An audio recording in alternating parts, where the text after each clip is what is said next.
बरसंत उजाला तेरा काम आएगा दो आलम में हवाला तेरा ऐसा सरमाया है राम में समाया तेरा कुछ नहीं मांगता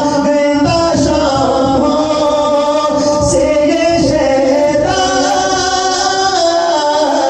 तेरा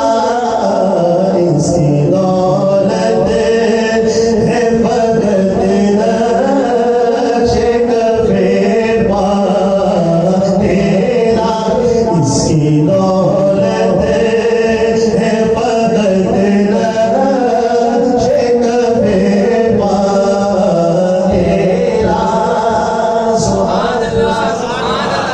सारे बोले सुभान अल्लाह।